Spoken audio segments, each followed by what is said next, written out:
The Divine Lift, Krishna and the Govardhan Hill. In the ancient realms of Bharatvarsha, where the sacred Yamuna river wound its silvery path through lush meadows and verdant forests, lay the idyllic village of Vrindavan. This was no ordinary hamlet. It was a cradle of divine play, where the air hummed with the lowing of cows and the laughter of cowherd children. Here, amid the simple folk, known as the Vrajavasis, herdsmen and milkmaids, devoted to their cattle and the rhythms of nature, dwelt a boy of extraordinary grace and power. He was Krishna, the dark-skinned enchantress of hearts, an avatar of the supreme god Vishnu, born to vanquish tyranny and restore Dharma. With skin as blue as the midnight sky, eyes like lotus petals, and a peacock feather crowning his curly locks, Krishna embodied the essence of love, wisdom, and mischief. His foster parents, Nanda Maharaja and Mother Yashoda, raised him alongside his elder brother Balarama, shielding him from the world's perils while he performed leelas, divine pastimes that would echo through eternity. The Vrajavasis lived in harmony with the land, their lives intertwined with the cycles of rain and harvest. Each year, as autumn's golden hues painted the landscape, they prepared for a grand yajna, a sacrificial ritual to honor Lord Indra, the thunder-wielding king of the heavens. Indra, perched upon his celestial throne in Swargloka, commanded the clouds and storms, ensuring the monsoons that nourished the earth. The villagers believed that without appeasing him through offerings of grains, ghee and chants, famine and drought would befall them. Nand Maharaja, the benevolent chieftain, oversaw the preparations with meticulous care.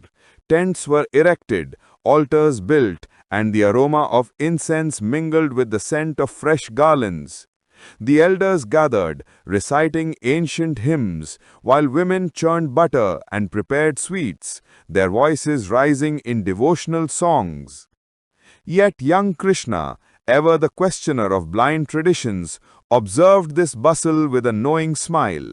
At merely 7 years old, he possessed the wisdom of the ages, for he was the supreme personality of Godhead himself, veiled in the form of a playful child.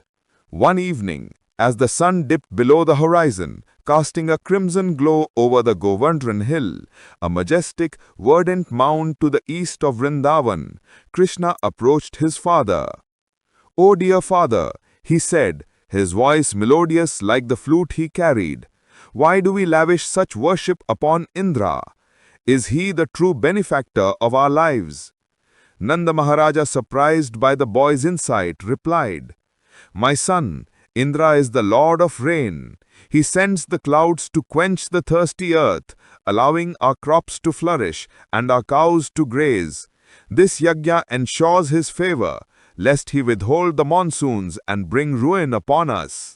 Krishna's eyes sparkled with divine mischief as he countered, "Father, consider this. Rain falls not merely by Indra's whim, but by the eternal laws of karma and nature. We are cowherds. Our dharma is to tend our herds, plow the fields, and live in balance with the world around us. Look to Govardhan Hill.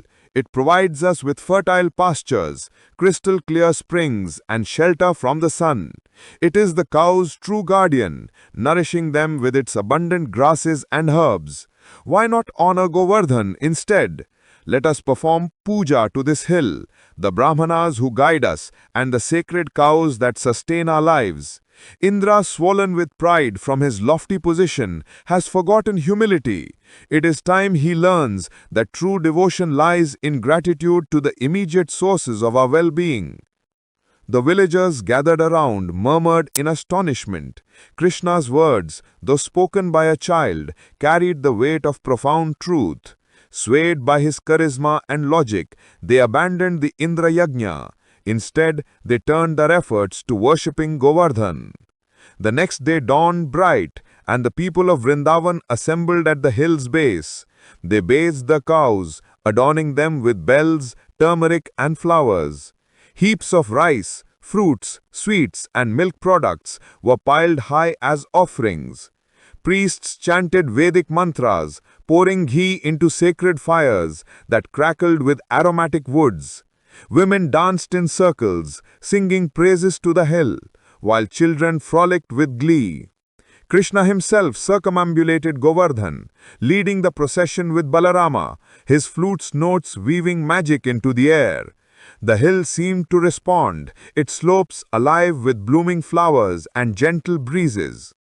Far above in the heavens, Indra watched this spectacle with mounting fury.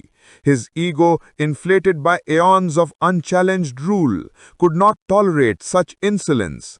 How dare these mortals forsake me for a mere mound of earth? He thundered, his voice echoing through the clouds. And that impudent boy Krishna, he incites them to defy the king of gods? I shall remind them of my power. Blinded by arrogance, Indra summoned the fearsome Samvartaka clouds, harbingers of universal destruction, reserved for the end of cosmic cycles. Go forth, he commanded, and unleash a cataclysm upon Vrindavan. Flood their lands, uproot their homes, and drown their pride. The skies darkened ominously, as if night had swallowed the day. Thunder roared like 1,000 lions, lightning forked across the heavens, and rain fell in sheets thicker than palace pillars. Winds howled with demonic force, uprooting trees and flooding the Yamuna's banks.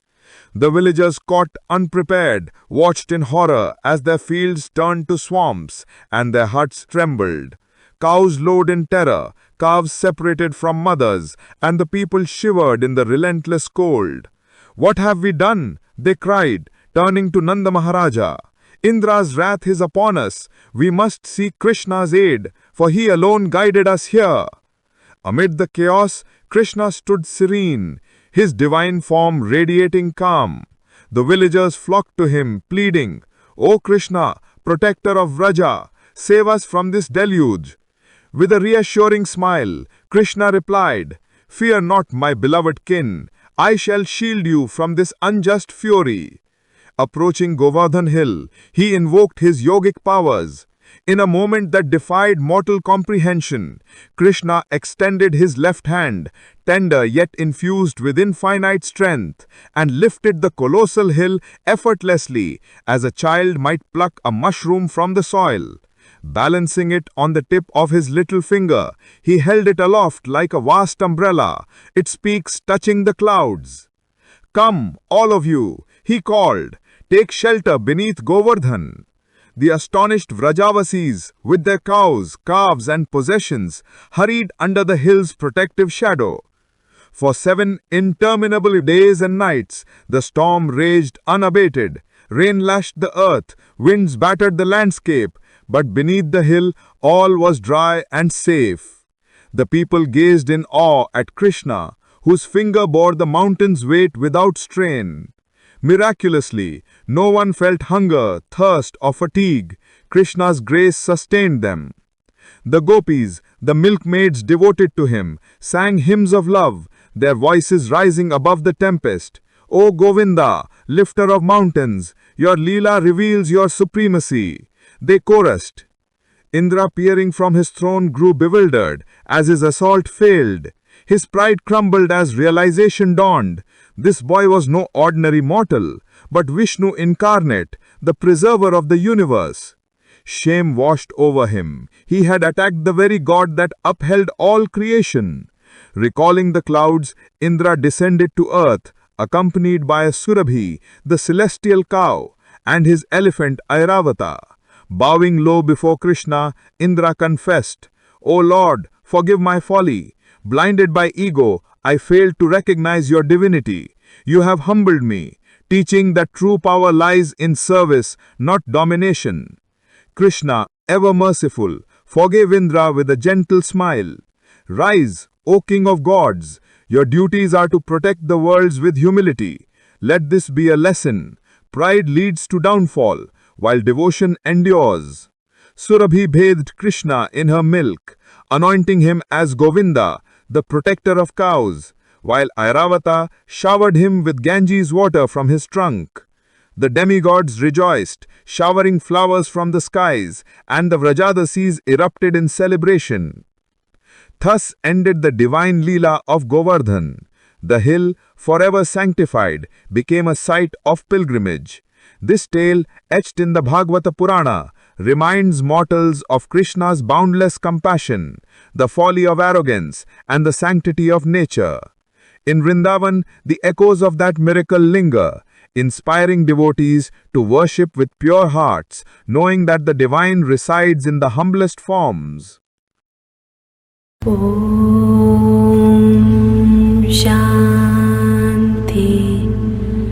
Shanti Shanti